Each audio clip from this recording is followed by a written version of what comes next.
Good evening and welcome once again to Letchworth Cable Access. I'm Kyle Adamczak, and tonight we're pleased to have as our guest Jessica DeMarte, the new Perry Public Library Director. Thank you for coming to our studios. Thank you for the invitation, and thank you all for watching. When were you appointed the new director? I was officially appointed the new director at the October board meeting, so it's been just about a month, just over a month, I guess, that I've been the director at the library. Were you connected with the library before that? I was, yes. I served as the youth services librarian for about a year, and then I was the interim director for about 3 months while the board launched a search for the new director. What does a youth services library director do? So a youth services librarian, I ran programs for the kids. In this case, because of COVID, it was a lot of virtual programming, and we called them make and takes. So the kids would come and pick up craft kits, or their adult would come and pick up craft kits for them to do at home, and we would do follow along videos that the kids could watch. I also did collection development, and we rearranged the children's room a little bit. We got some new shelving thanks to Rotary and the Friends of the Perry Public Library. I'm trying to think of what else I did. That was most of my day-to-day stuff. I tried. It was really hard to get to know the community, so I kind of just had to think about what I thought would have been fun when I was a young child and try to do some of that. And if it didn't work, then we tried something else. Are you from the Perry community originally? I'm not from the Perry community originally. I grew up in Leicester and went to York School. And I've pretty much always lived in Livingston County my whole life. I moved away for a couple of years to Pennsylvania, but then we moved back right to Livingston County. So. Well, tell me what services the library offers. You have a circulating book collection. We do. We have books. We offer audiobooks, we have DVDs, we have magazines, and all of that circulates. We also offer newspapers that you can use in the library. Those, unfortunately, you can't borrow to take home, but we welcome you to use those in the library. We also offer holds from the 41 other libraries that belong to the OWL system that covers Ontario, Wayne, Wyoming, and Livingston counties. This is Interlibrary Loan? Yep, Interlibrary Loan, yep. And we offer programming for all ages, a really wide variety of services. And the other thing is that if we don't have the answer, or we don't have a resource to help you, we'll help you find who can help you. So we like to make connections in the community, in Perry and also Wyoming County and across the state. We'll help you get where you need to go. What about a really tough to find book that might be located in a college library? Are you able to get a hold of books like that? Sometimes. It depends. The Perry Library isn't able to offer that service, but the OWL library system offers ILL from libraries outside of our immediate service area. It is a $5 charge, and there's no guarantee that library will send it because it's obviously up to them, especially if it's something that's obscure or rare. They might not be willing to send it, but we are able to request it for you. Most of your requests, though, are easily handled within the OWL. Oh, yeah, for sure. It's more if people are doing some kind of very specific research that they would need materials that we aren't able to offer, something that you would need from a college. And, a lot of times they're willing to lend stuff because that's their mission anyway. But, every once in a while we run across something that we aren't able to get a hold of. Like I said, pretty much just because it's something that's, very important that they don't want to lend. That they wouldn't normally lend anyway. What are the hours of the library? Sure, we're open Monday through Thursday from 11 to 8, Friday from 11 to 5, and Saturday 9 to 1. Now, you grew up in Leicester and went to York School. Was there anything in your childhood that indicated you would be a librarian? I really always loved to read. And usually you could find me reading, like if I chose anything, it would be to read. I did help out in a library when I was in middle school as part of my volunteer work that I did through a program that they had at York. But I actually didn't want to be a librarian. I wanted to be a teacher. Do you remember the teacher that taught you to read? Well, my kindergarten teacher, I guess, probably would have been the one who taught me to read, and her name was Mrs. Cipriano. And what are your earliest memories of books and reading? Oh, man. My parents always read to me at bedtime, and I remember just reading everything.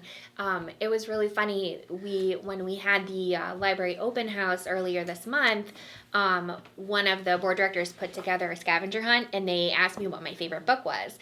And both of my parents came, and they were both positive that my favorite book was Chicka Chicka Boom Boom. It was not my favorite book, but it was just really funny because that's a book that was really like prevalent during my childhood. We learned the song. I don't know if that's a normal thing, but there's a song that goes along with that book. And my dad also remembered this book that we used to have that was really big, like one of the big books, and it was called Silly Sally. And as soon as he said, remember it was the book and it was about a lady and it was really big, and I was like, oh yeah, Silly Sally. I knew exactly what he was talking about. So yeah, books were a really big part of my childhood. So what was your favorite book growing up? Well, see, that's a different question. My favorite book growing up probably was Little House in the Big Woods, and that whole series. By Laura Ingalls Wilder. Yes, yeah, those were definitely my favorite books. My favorite children's book now is probably a book called Listen to the Rain, and it's by Bill Martin Jr., the person who also wrote Chicka Chicka Boom Boom. But it's this really interesting book, and they use lots of great vocabulary that the kids really like to hear because it's about this rainstorm like building in and dissipating. So I, get them involved in the book, and it's really fun to do. As an adult, what's your favorite book? Ooh, that's a tough one. I more gravitate towards authors. I don't think at this point there's a book that I read over and over again. What authors do you like? Yeah, I like to read Debbie Mccomber and Nora Roberts. Nora Roberts writes mysteries? Do I have it right? She is a mystery writer, but I usually read the ones that are more like romantic fiction, and they have a little bit of element of fantasy. The ones that she's been writing lately are based in Irish folklore, so there is an element of mystery because there's usually people who develop powers that they don't know that they have. Yeah. Stuff like that. So. Yeah. And who is the other authoress? Oh, Debbie Mccomber. And what does she write? She also writes romantic fiction, but it's more, I guess what you would call cozy. So they're somebody's suffered a devastating loss. Maybe their spouse has died, or a child has died, or they lost their job, tragically or whatever. And it's about them re-finding themselves. That's basically what all of her books are. So what was the path you went on to become a librarian? So I started out, I went to SUNY Geneseo, and This was to get a teaching degree? Yeah, to get my teaching degree. I have a degree in early childhood and childhood education.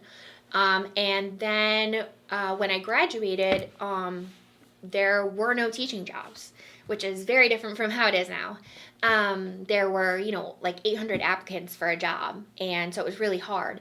So I was first I worked at a daycare and at a grocery store, and then I just kind of ended up in a library on accident, and I just really loved it. I loved working with the community. I loved finding out more about what people wanted from the library for programs, for services, for books that they enjoyed reading, and I really loved matching a person to a book and seeing that spark grow, be it that they were learning about a new subject, or maybe that they were learning how to read, or maybe they were like a reluctant reader and just really hadn't found something that sparked their interest. But after that, I got my master's in library science from the university in Pennsylvania called Clarion University. I did that all online. Then I moved to Pennsylvania for a couple of years to work in a different position. I was kind of a reference librarian to librarians, so to speak. So if they had any questions, I answered their questions. And then I moved back here because I wanted to be closer to my family and was looking again for library jobs and ended up here in Perry. And I really like it so far. It's a great community. People are really welcoming. They have all been very supportive. Pretty much, if I've ever asked for help for anything, somebody has, stepped up and helped me with whatever it is that I needed. So, Has there been any changes in library science from when you started to today? Not really big ones. I think COVID has just changed so much in general, about everything. Libraries were kind of just thinking about virtual programming before COVID, and now pretty much every library offers some form of virtual programming. Right now we're not offering a whole lot just because we are still working on hiring a youth services librarian. So that makes it really challenging because we're basically missing a full-time staff person.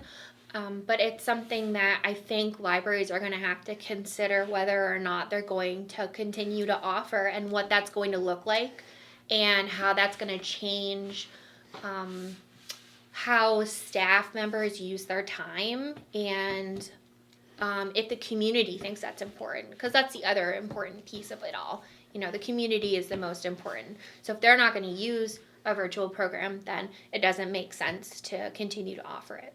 Is the library collection changing? No. I mean, we're still going to offer the things that people know and love. We're constantly purchasing materials. So we do have to consider the fact that, we have a limited amount of space. So we're working on weeding some things, taking some books off of the shelf that aren't being used.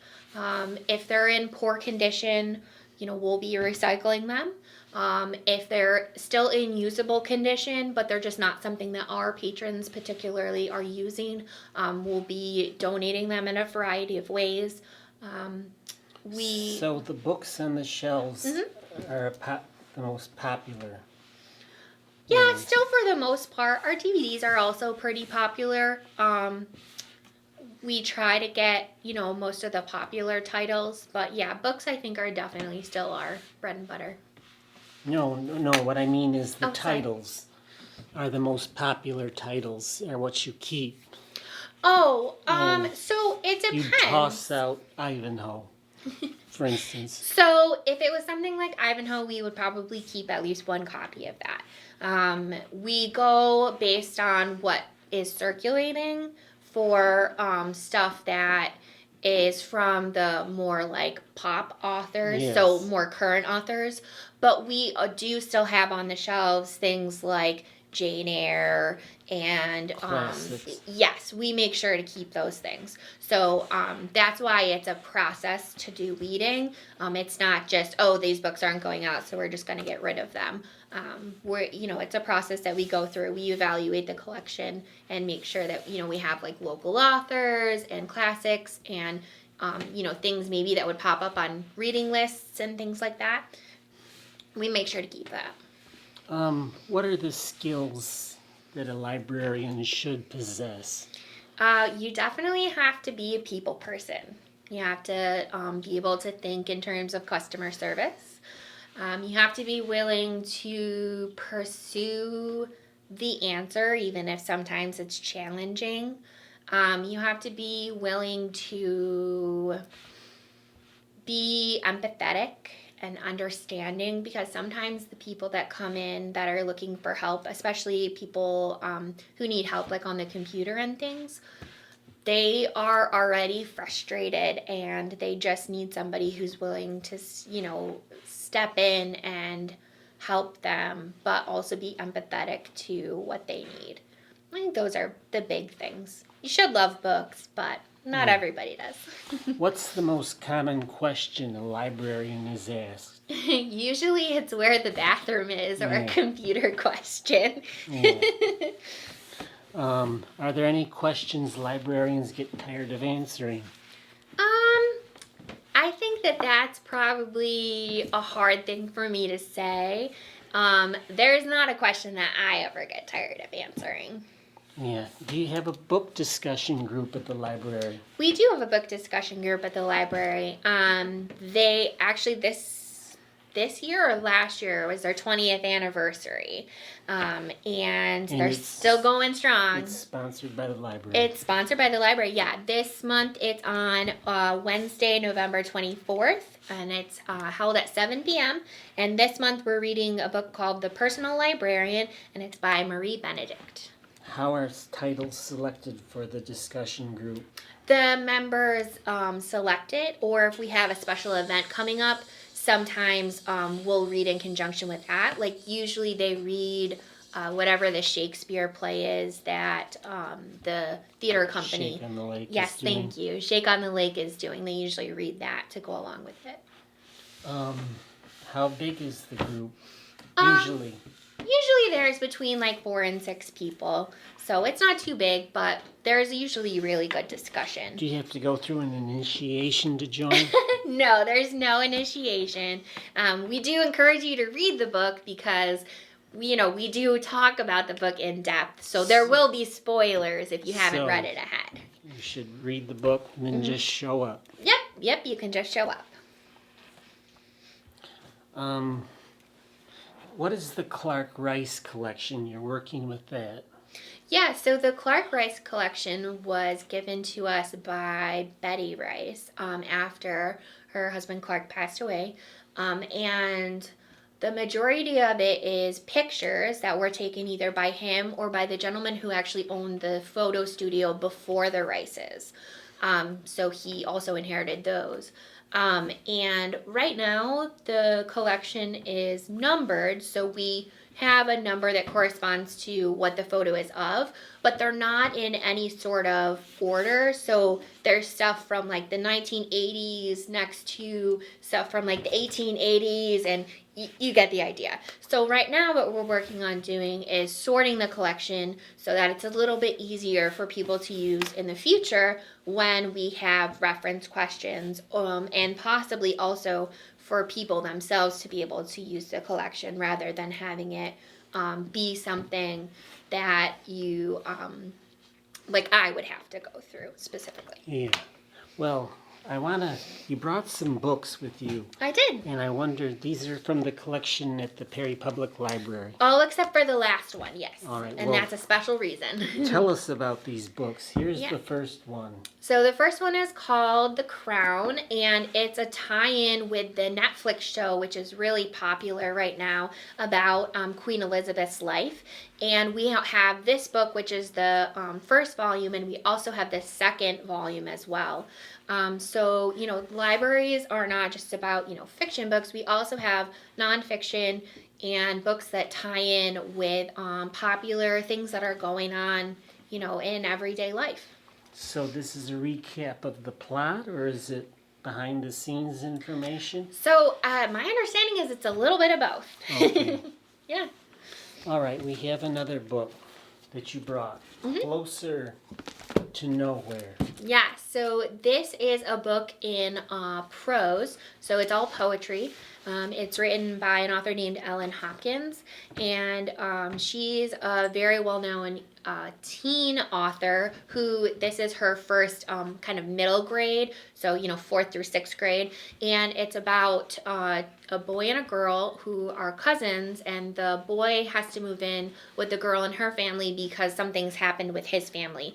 So they're kind of dealing with the fallout of what's happened, and with the fact that the boy's kind of breaking some rules as stuff, as one does when they're a little bit of a rebellious middle schooler sometimes, especially if there's stuff going on in your life. So this is a juvenile audience book. Yes. But an adult would like it? Oh, absolutely. I greatly enjoyed it when I read it. Yeah. Well, we have another book, Count the Ways. So this is a book that comes highly recommended by our clerk Janice, who works with me. And she said that it was a great book. She couldn't put it down. And it is about a man and a woman who get married, and it's all about their relationship from beginning to end and all the twists and turns that are involved. Who wrote it? I think this is Joyce Maynard. Do you know anything about this author? I don't know anything about this author, but we could find out if you come to the library. Here's another book, Cut Off. Yeah, so Cut Off is a young adult book, and it is about a reality TV series. And there are teen contestants that are put into the wild, and there's these like floating cameras that follow them around. And hypothetically, there's supposed to be a crew behind the scenes in case anything scary happens.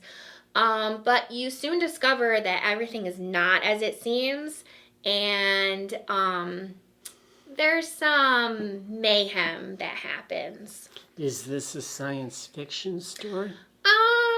Or is it a thriller? So it's kind of a thriller, and I picture a thriller being based in reality. So yeah, it's definitely based in reality. There isn't anything like sci-fi that happens. It's a little bit futuristic, only because I don't know if we actually have the technology to have floating camera robots. Well, but maybe drones, we do. I don't know. Maybe drones. Maybe, yeah, that's true. But anyway, it's a really good read. I've read the first couple of chapters and then recommended it to somebody. So I didn't get to finish it, but. Have you read every book in the collection? Oh, no, absolutely not. But that's the best part. That means I just get to find new friends all the time. Here's another one. Yeah, The so. Music of Bees. Yeah, The Music of Bees. This is by Eileen Garvin. And we are actually going to have a virtual author visit with this author, Eileen, in March of 2022. So if people are interested, they can start reading the book now, or, they can wait a couple months until they're looking for something to do once winter sets in. And there'll be more information on our website, on our Facebook page, and also the Read Around Perry Facebook page and their website. Their website will actually be the place that you can register for the author visit. So the author, Eileen Garvey, is going to visit. How does that work? Does she come to the library itself? So at this time, she's not doing in-person visits, so she will visit via Zoom. And we are discussing now whether or not we'll be able to host something in person.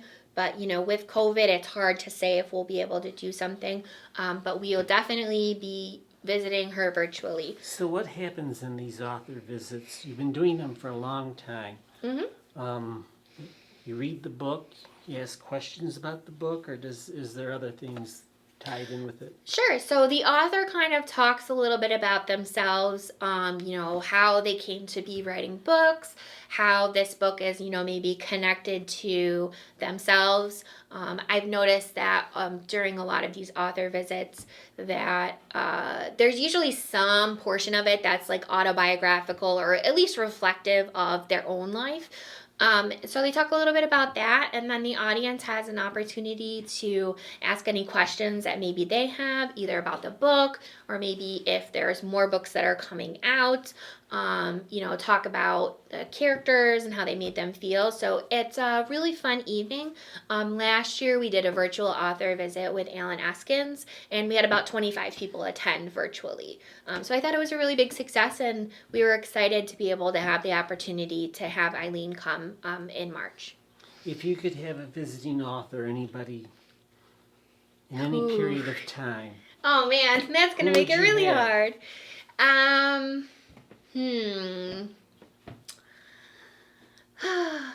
Man, that is a tough question. That's like asking a librarian to pick their favorite book. It's really hard.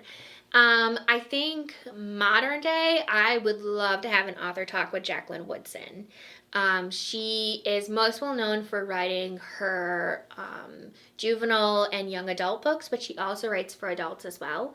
And I just really love her voice, the way she writes. And I think that she would be a very interesting person to have visit. Well, we're just about out of time. Okay. I wondered if you could tell us briefly about the Memorial Stone promotion. What is that? Sure. So, as people may be aware, they may have seen our construction. We did a stair replacement project.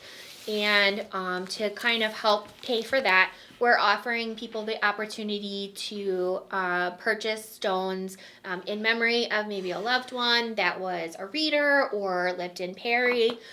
So you are able to purchase those stones by coming into the library or giving us a call. And it's $250 for a personal stone. And then if there's a business who would like to do it, those are $500.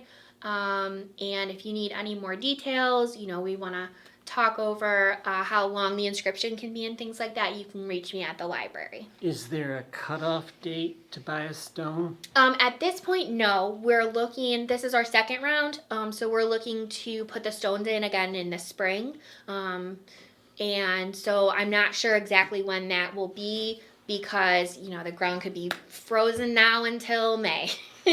How do you contact you at the library? Sure, you can call the library at 585-237-2243, or you can also email me at perrylibrarydirector@owwl.org. And what are the hours again of the library? Sure, the library is open from 11 to 8, Monday through Thursday, Friday 11 to 5, and Saturday 9 to 1. Have we forgotten anything? I don't think so, but I'll probably remember something as soon as we're finished. Well, we'll have to have you back. Sounds good. Thank you. Our guest tonight has been Jessica DeMarte, who is the Perry Public Library Director.